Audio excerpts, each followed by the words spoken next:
It's our fifth show, and we're really excited to be here. As we were introduced, and it was noted that we are a brand new radio show starting in the Philadelphia area, and it's been a really exciting road, wouldn't you say, John? Yeah, this is our fifth show. This is our fifth week, and we actually met in mid-April to start developing the project. So we're hoping everybody can come to our website, go to Facebook and Twitter, and check us out and support us in that way. And let's jump into our first segment of the night with Dan Schmidt, our current events contributor. All right, thanks, guys. Well, today we're going to be talking about the Gulf Coast oil spill. As I'm sure everyone is aware, on April 22nd, the British Petroleum-owned Deep Horizon oil drilling rig suffered an explosion, killing 11 workers and sending tens of thousands of gallons of oil into the Gulf of Mexico. Now, it's located only 130 miles from New Orleans, so this disaster has already become the worst oil spill in United States history, as well as the major story of the summer, with up to 60,000 gallons of oil still being dumped into the Gulf of Mexico each day. All of BP's attempts to plug the leak have failed, leaving many people wondering where to turn next. Here to debate this issue with us today is our very own Transitions crew.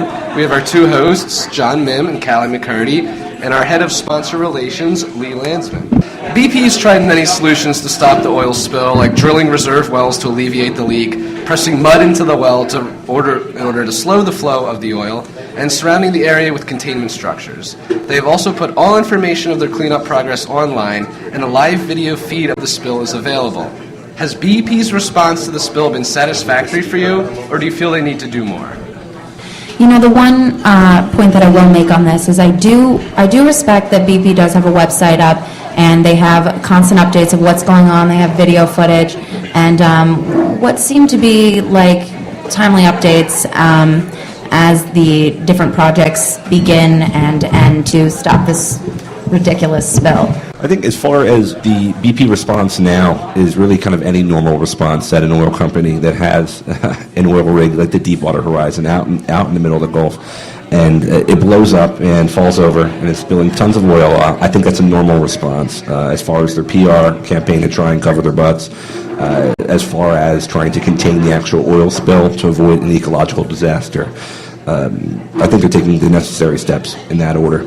It seems that there's been a lot of PR gaffes. I mean, they brought in, or they wanted to bring in James Cameron because after Titanic, he became this deep sea expert. I mean, it's great, but I mean, this isn't a movie. Yeah, that's that's a complete just overcompensation. You need a real expert to deal with these real problems.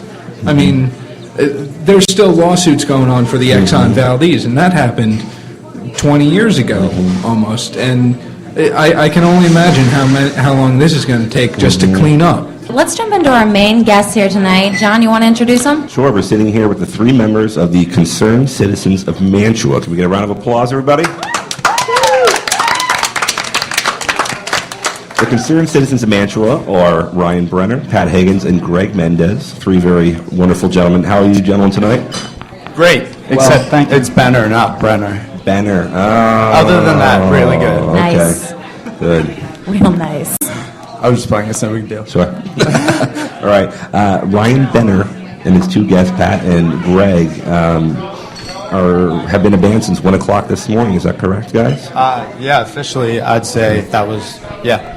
So the Concerned Citizens of Mantua was just yourself up until 1 a.m. It was actually written on the side of a van. I used to live in Mantua. We all did at 39th and Haverford, and it would drive by occasionally, and it would say the Concerned Citizens of Mantua, so we were like a band someday. That's probably the easiest way to think of a band name, just pick it off the side of a van. Just take it from something. That's how I get most of my news and information, off the side of creepy-looking vans. So Ryan Benner has been a musician in a vibrant Philadelphia music scene for quite some time, lending his surprisingly candid vocals and musical arrangements to the act of the Concerned Citizens of Mantua. The simple one guitar, one vocal folk sound, this is before the two other gentlemen joined you, is infused with sing-along choruses, clapping hands, and a restrained yet driving rhythm that pulls you in and won't let you go into the last note. Ryan's influences include the Philadelphia natives Kid Dynamite, Paint It Black, and Lifetime, along with Wilco, Johnny Cash, Glassjaw, and even Bruce Springsteen. Ryan, how did these artists, along with others, influence you to start to begin to write music? And Pat and Greg, feel free to jump in as well. I don't know. Around that age, I first started playing music, like 8th grade, you know.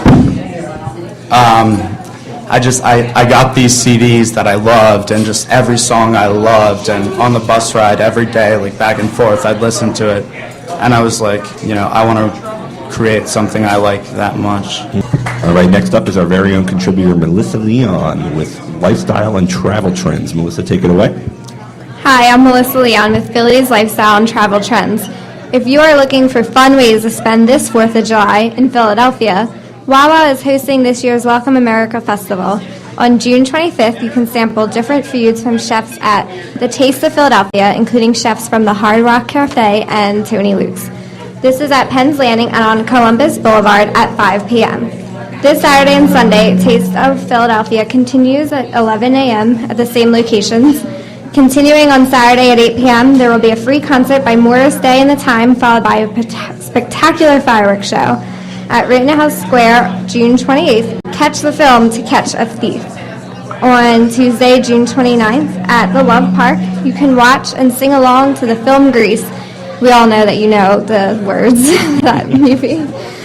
On Wednesday, June 30th, Wawa will serve a free mile-long hoagie at 7 p.m. at the Philadelphia Museum of Art. It will be followed by a free screening of the movie Rocky at the foot of the Rocky Steps at 9 p.m. There will be a screening of the movie Avatar on one of the largest outdoor screens on Thursday, July 1st at Penn's Landing at 8:30 p.m. So this is a pretty big weekend, Melissa. It's packed. Avatar and Tony Luke's makes delicious cheesesteaks.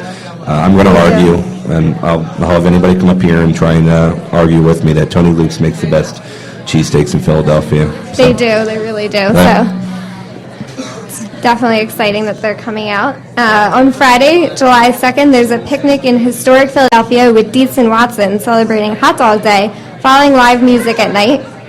Ben and Betsy will be enjoying their hot dogs there. There will also be a showing of Liberty 360, a new movie in 3D, HD, and 360 degrees at the historic Philadelphia Center. And then you can come join me at the Independence Hall to see Peter Nero and the Philly Pops perform at 8 p.m. And this is a great show where you can rub elbows with dignitaries and hear patriotic tunes. We're going to go to Janine Gibbons now, our nightlife contributor, with John Doyle from the Iron Age Theater. Let's give it up for Janine. All right, hello everyone. I'm Janine Gibbons, your nightlife contributor for Transitions, and tonight I'm really excited to have John Doyle, one of the co-directors of Iron Age Theater, here with me. So I just want to thank you for being on the show. Yeah, it's a real pleasure to be here. All right, so I know that there's lots of new and exciting stuff going on at Iron Age Theater, so I just want to get right into it. But first, for those of you who aren't familiar with Iron Age Theater, it's located in Norristown on DeKalb Street in a building called the Center Theater.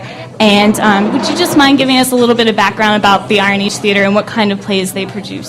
Yeah, Iron Age Theater started its work in 1993, a long time ago for many of you folks working on this program. And we started at Eastern State Penitentiary, where we produced a play called Tunnel, a site-specific production. And over the years, we wanted to find ourselves a theatrical home as well, and moved into Norristown. We produce about half of our productions in Philly and half in the Norristown area. Cool. Well, that's awesome. Yeah. Where do you produce them in Philly? All over the place, actually. Oh, okay. We try and find a variety of locations that are interesting to us and ultimately affordable. It's a wonderful fifth show. We look forward It to was. check out the website to see where the sixth show is going to be at. And before we let John slip away here, let's give him a happy birthday tomorrow, John. Thank you. Coming up. Happy birthday. I'll be 25 on June 25th, so thank you very much. All right, guys, I'm Callie McCurdy, And I'm John Mibb. and thanks for listening to Transitions.